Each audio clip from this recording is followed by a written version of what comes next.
Assalamualaikum everyone. So my name is Siti Amnah binti Muhammad Azhar.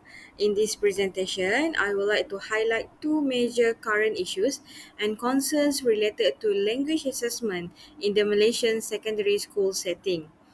These issues are highly relevant as Malaysia continues to improve its education system, particularly in line with global standards like the Common European Framework of Reference for a Language (CEFR). Let us begin by setting the context. In recent years, Malaysia has undergone a significant shift in how we assess English language proficiency in schools. With the implementation of CEFR aligned standards and a greater push for classroom based assessments, language teachers are now expected to evaluate not only academic skills but also communication, fluency, and practical usage of English language. While these changes are progressively and necessary, they also bring challenges. So for today, I will discuss two major concerns. Okay, the first and most pressing issue is the limited language assessment literacy among secondary school teachers, especially those teaching English as a second language (ESL). So, what do we mean by language assessment literacy? Language assessment literacy refers to the teacher's ability to design, implement, interpret, and act upon the result of language assessment in a fair, valid, and reliable manner. It includes both theoretical and practical skills. However, in many Malaysian schools, teachers reported feeling underprepared and undertrained in this area. According to a 2023 study by Rosnia Mustafa and colleague published in the International Journal of Academic Research in Business and Social Sciences, many ESL teachers in Malaysia lack adequate training in CEFR based assessments. This causes confusion and inconsistency when implementing classroom based assessment. Let me quote directly from that study. Teachers are expected to align their assessment with CEFR, but most of them have limited understanding of the descriptors, proficiency levels, and assessment techniques required. Okay, these issues actually has several implications. The first one is the inconsistent assessment results.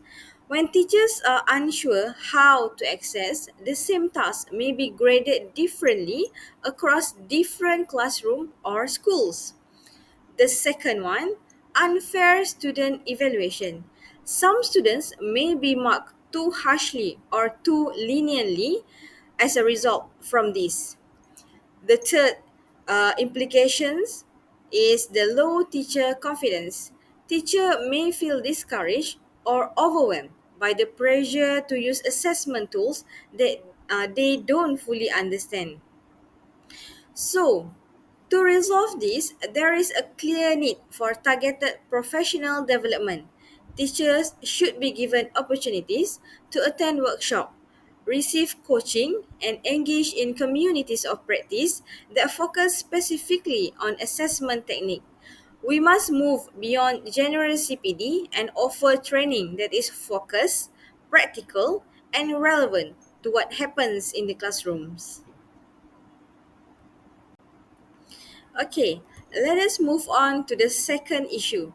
The second issue is related to the implementation of classroom based assessments, also known as school based assessments. These assessments aim to provide a more holistic and continuous evaluation of student learning. Instead of relying entirely on final exam, CBA focus on students' daily performance, class participation, oral skills, and ongoing progress. While this approach is certainly more reflective of actual language use, it has not been easy to implement. There are several key challenges here. The first one is the increased workload for teachers. Teachers now have to assess students more frequently, keep detailed records, provide personalized feedback, and report progress throughout the school year. This is in addition to teaching responsibilities, co-curricular duties, administrative paperwork, and often very large class size. As one teacher reported in 2021 study published in Open Journal of Social Sciences, the expectation for assessment are high, but the time, training, and supports are lacking.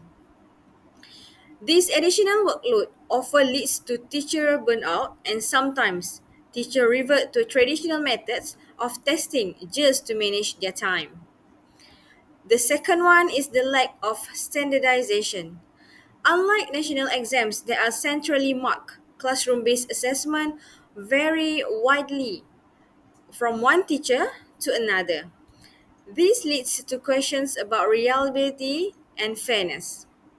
For instance, two students from different schools might perform the same speaking test but receive very different grades depending on how their teachers evaluate them. This is especially problematic when the CBA results are used for high stakes decisions like placement, streaming, or certification. The third one is the inadequate resources. Many schools, especially in rural areas, still face technology limitation. Conducting speaking tests or video submissions is difficult without the right equipment. Even printed rubric or assessment templates are sometimes unavailable.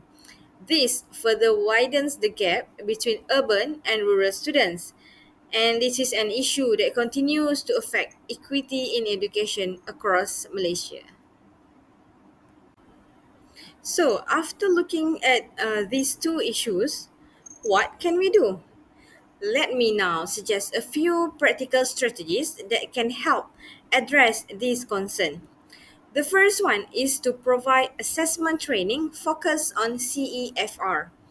Workshops and in service training should be conducted specifically on interpreting CEFR descriptors, designing valid speaking and writing tasks, using rubric consistently, conducting peer assessment and self assessment. So, the training should be practical, hands on, and sustained over time. It should not just be one off seminar. The second one, develop shared assessment tools. The Ministry of Education and district offices can provide standardized task banks, model answers, and rubric for teachers to use as references. This would ensure a minimum level of consistency across classroom. The third one is use digital tool for efficiency. Platform like Google Form, Padlet, or Class Dojo can help teachers manage assessments more effectively. These tools can automate certain parts of the process, making it easier for teachers to focus on quality feedback. The fourth one, foster professional learning communities. Encourage teachers to form peer groups where they can discuss, compare, and reflect on their assessment practices. This helps to build shared understanding and improve consistency over time. And last but not least, number five, review policy implementation. Policymakers must consider teachers' workload, resource availability, and school context when introducing or enforcing assessment policies. We need alignment between policy and practices. So now we have come to the end of our presentation. So in conclusion, while Malaysia has made great strides in aligning its language assessment practices with international standards, there are still significant hurdles to overcome. So the two main concerns that I have discussed today are the first one, the limited language assessment literacy among teachers, and the second one, the challenges in implementing classroom-based assessment. These two issues impact the quality of language, education, and fairness of our assessment practices. By focusing on teacher training, standardization, resource support, and ongoing dialogue between policymakers and educators, we can work towards a more reliable and student centered assessment system.